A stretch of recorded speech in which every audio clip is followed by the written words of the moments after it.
विपक्ष की प्रत्याशी मार्गरेट अल्वा आज भरेंगी पर्चा। मौजूदा उपराष्ट्रपति एम वेंकैया नायडू का कार्यकाल 10 अगस्त को होगा समाप्त।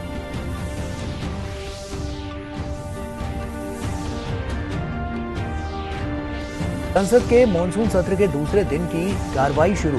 दोनों सदनों में अहम विधेयक सूचीबद्ध।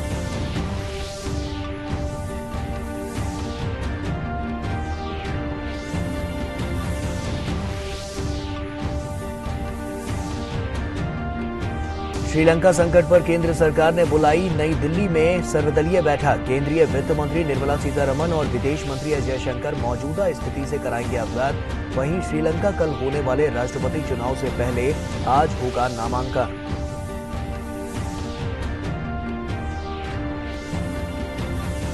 श्रीलंका में राष्ट्रपति पद के लिए नामांकन की प्रक्रिया शुरू।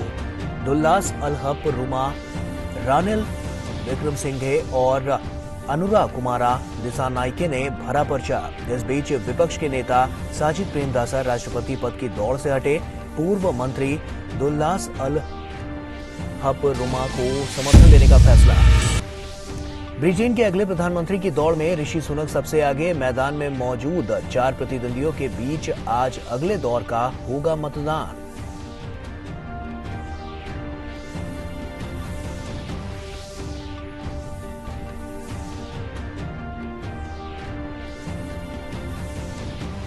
ISSF विश्व कप में भारत के मिराज खान ने रचा इतिहास। मिराज ने स्कीट प्रतियोगिता में जीता गोल्ड मेडल। अनीश भानवाला और रिदम सांगवान की जोड़ी ने भी कांस्य पदक किया अपने नाम। मार्गरेट अल्वा आज नई दिल्ली में अपना नामांकन पत्र दाखिल करेंगी। उपराष्ट्रपति पद के लिए 6 अगस्त को चुनाव होना है। मौजूदा उपराष्ट्रपति एम वेंकैया नायडू का कार्यकाल 10 अगस्त को समाप्त होगा। संसद में लोकसभा के महासचिव उत्पल कुमार सिंह के कक्ष में जगदीप धनखड़ ने जब अपना नामांकन दाखिल किया तो इस मौके पर प्रधानमंत्री नरेंद्र मोदी, बीजेपी अध्यक्ष जेपी नड्डा, गृह मंत्री अमित शाह, रक्षा मंत्री राजनाथ सिंह समेत अनेक वरिष्ठ नेता मौजूद थे। जगदीप धनखड़ ने कई सेटों में नामांकन दाखिल किया। पहले सेट में उनके प्रस्तावक प्रधानमंत्री नरेंद्र मोदी स्वयं थे। अंटार्कटिका में भारत की अनुसंधान गतिविधियों और पर्यावरण संरक्षण के लिए विनियमन ढांचा प्रदान करने का प्रस्ताव किया गया है। इसे इसी साल बजट सत्र में लोकसभा में पेश किया गया था। वहीं राज्यसभा में विदेश मंत्री सामूहिक संहार के आयुध और उनकी परिधान प्रणाली संशोधन विधेयक 2022 को पारित करने का प्रस्ताव रखेंगे। वहीं इस विधेयक में सामूहिक संहार के हथियारों एवं उनसे जुड़ी प्रणालियों के प्रसार के वित्त पोषण करने को रोकने का प्रावधान किया गया है। लोकसभा इस विधेयक को पहले ही पारित कर चुकी है। श्रीलंका की बात करें तो श्रीलंका में मौजूदा स्थिति पर केंद्र सरकार आज नई दिल्ली में सर्वदलीय बैठक करेगी। केंद्रीय वित्त मंत्री निर्मला सीतारमण और विदेश मंत्री एस जयशंकर की अध्यक्षता में यह बैठक होगी। केंद्रीय मंत्री निर्मला सीतारमण और एस जयशंकर बैठक में श्रीलंका की स्थिति के बारे में जानकारी देंगे।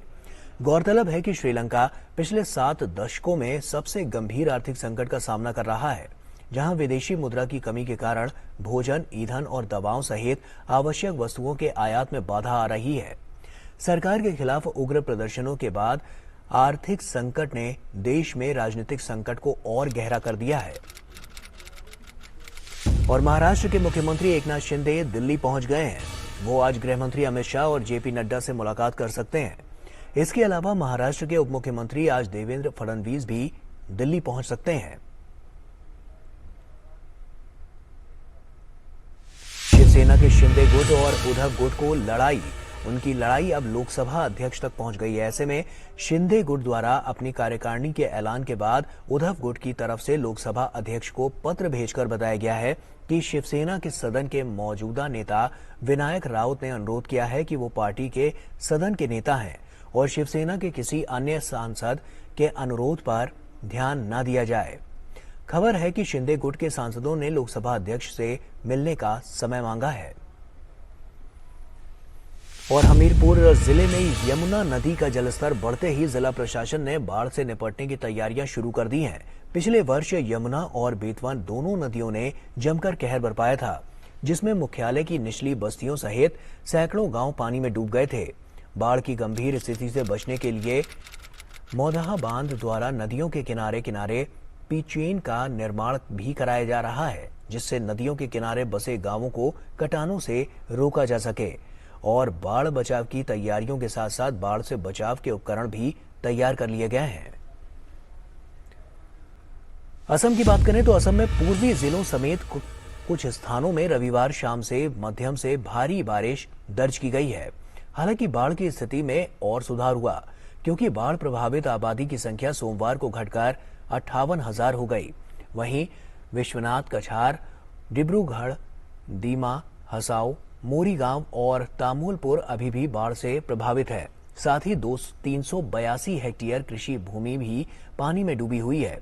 गुवाहाटी के क्षेत्रीय मौसम विज्ञान केंद्र ने राज्य में अगले कुछ दिनों में बिजली गिरने और भारी से बहुत भारी वर्षा की भविष्यवाणी की है। बाढ़ और भूस्खलन में मरने वालों की संख्या बढ़कर 196 हो गई है।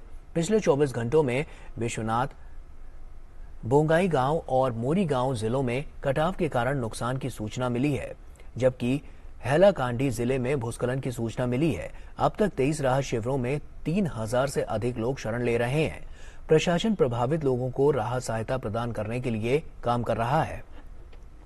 गंभीर रूप से प्रभावित आबादी के नुकसान की मरम्मत और पुनर्वास के प्रयास जारी हैं। वहीं बाढ़ के बाद की स्थितियों में स्वास्थ्य समस्याओं के समाधान के लिए स्वच्छता अभियान और चिकित्सा शिविर आयोजित किए जा रहे हैं।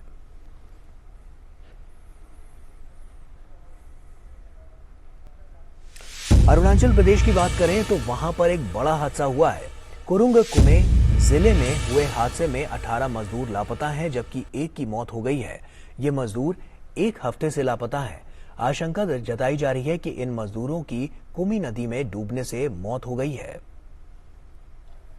जिला उपायुक्त बेनकिया निगे ने बताया है कि ये श्रमिक सड़क निर्माण प्रोजेक्ट में लगे थे और 5 जुलाई से लापता हैं।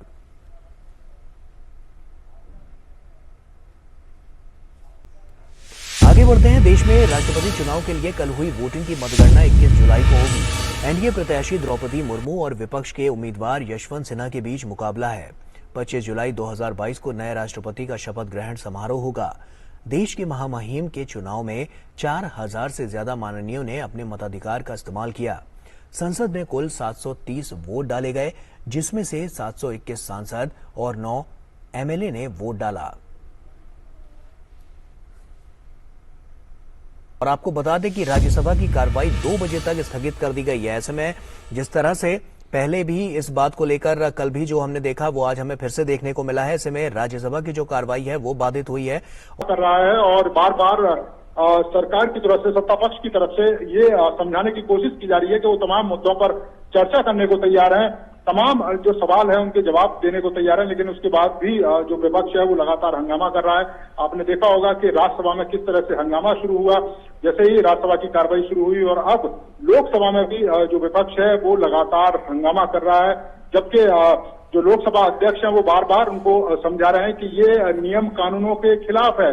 उन्होंने नियमों की किताब का भी हवाला दिया और उनको कहा कि जो सदस्य हंगामा कर रहे हैं उनको नियम का पता है, लेकिन उसके बाद भी वो लगातार हंगामे कर रहे हैं। तो निश्चित तौर पर ये बात समझ में आती है कि विपक्ष अपने सवालों के जवाब नहीं चाहता है, लेकिन हंगामा जरूर करना चाहता है। यही कारण है कि राज्यसभा की कार्रवाई 2 बजे तक स्थगित कर दी गई और अब लोकसभा में भी जो लगातार हंगामा हो रहा है और लोकसभा की कार्रवाई भी 2 बजे तक स्थगित कर दी गई है इस हंगामे के चलते। तो आप समझ सकते हैं कि विपक्ष लगातार हंगामा कर रहा है और वो ना तो वाद विवाद में भाग लेना चाहता है, ना किसी चर्चा में भाग लेना चाहता है और ना ही अपने सवालों का जवाब है वो लेना चाहता है, लेकिन उसका मकसद है कि सदन की कार्रवाई बाधित की जाए। जनता का जो पैसा, जनता जो जिस उम्मीद को लेकर देख रही है उस उम्मीदों पर विपक्ष पानी छिड़ता नजर आ रहा है और दोनों ही जो सदन है वो 2 बजे तक स्थगित कर दिए गए हैं। गौरव, बिल्कुल नीरज।